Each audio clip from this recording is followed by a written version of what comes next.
केंद्रात नरेंद्र मोदी सरकार तिसऱ्यांदा सत्तेत आल्यानंतर आज बजेट सादर करण्यात आले। अर्थमंत्री निर्मला सीतारामन यांच्या पोतडीतून अनेक नव्या योजना जाहीर करण्यात आल्या आहेत।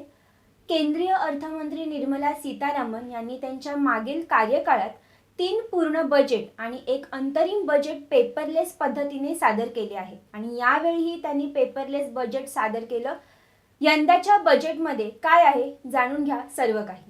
नमस्कार, मी समीक्षा देशमुख, तुम्ही पाहत आहात दैनिक सागर।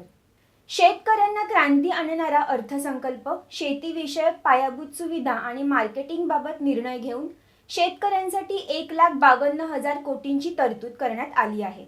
सगळ्यात महत्त्वाचं म्हणजे नव्या कर प्रणालीनुसार कर रचनेत बदल करण्यात आला आहे।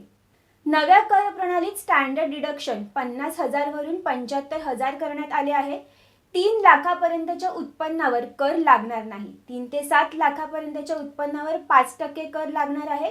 7 ते 10 लाखापर्यंत उत्पन्नावर 10% कर लागेल। 10 ते 12 लाखापर्यंत उत्पन्नावर 15% आणि 12 ते 15 लाख उत्पन्नावर 20% कर लागणार आहे। या बजेटचं एक वैशिष्ट्य म्हणजे आंध्र प्रदेश व बिहार राज्याला अतिरिक्त 15,000 कोटींचा निधी देण्यात येणार आहे। चेन्नई ते विशाखापट्टणम इंडस्ट्रियल कॉरिडॉर बांधणार असून बिहारमध्ये रस्ते बांधण्यासाठी 26,000 कोटी देणार आहे। त्याशिवाय बिहारमध्ये मेडिकल कॉलेज होणार। पहिल्यांदाच सरकारी नोकरी लागलेल्या 30 लाख युवकांचे एका महिन्याचे पीएफ आंशिकरित्या सरकार भरणार आहे। अर्थमंत्र्यांनी या बजेटमध्ये सोने आणि चांदीवरील सीमाशुल्क 10%वरून 6% करण्याची घोषणा केली आहे। 5% AIDC जोडल्याने सोने आणि चांदीवरील एकूण आयात शुल्क आता 15%वरून 11%वर आले आहे। कॅन्सरची 3 औषधं स्वस्त होणार आहेत। या औषधांवर कस्टम ड्युटी लागणार नाहीये। सरकारकडून पेन्शनधारकांना मोठा दिलासा देण्यात आला आहे। नव्या टॅक्स रिजीममध्ये स्टँडर्ड डिडक्शनची लिमिट वाढवण्यात आली आहे। सरकारने पेन्शनधारकांना एक्स्ट्रा बेनिफिट दिलाय।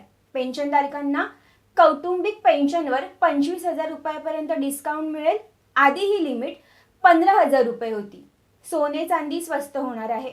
सोने आणि चांदीवरील सीमाशुल्क 6%नी घटवलं आहे। महिलांसाठी स्टॅम्प ड्युटीमध्ये बदल करणार आहेत। त्याचप्रमाणे इलेक्ट्रिक वाहन आता स्वस्त होणार आहे। मोबाईल चार्जर स्वस्त होणार। एक्सरे मशीन स्वस्त होणार। चामड्यापासून तांब्यापासून बनवलेल्या वस्तू देखील स्वस्त होणार आहे। लिथियम बॅटरी, सौर ऊर्जा पॅनल स्वस्त आणि माशांपासून बनवलेली उत्पादनं स्वस्त होणार आहेत।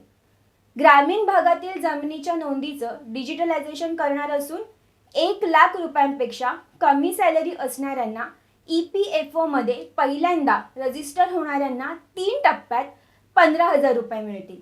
देशभरात 12 नवीन इंडस्ट्रियल पार्क उभारण्यात येणार असून सूर्यघर योजनेत 1 कोटी घरांना सौर ऊर्जा पॅनल देणार। 300 युनिटपर्यंत मोफत वीज देण्याची घोषणा या बजेटमध्ये करण्यात आली आहे। त्याचबरोबर विष्णुपद मंदिर आणि महाबोधी मंदिराला काशी विश्वनाथच्या धर्तीवर विकसित केलं जाईल।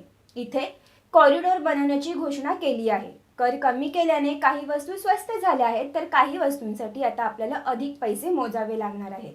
गेल्या वर्षी सादर केलेल्या बजेटनंतर टीव्ही, स्मार्टफोन, कॉम्प्रेस्ड गॅस व प्रयोगशाळेत तयार केले जाणारे हिरे स्वस्त झाले होते।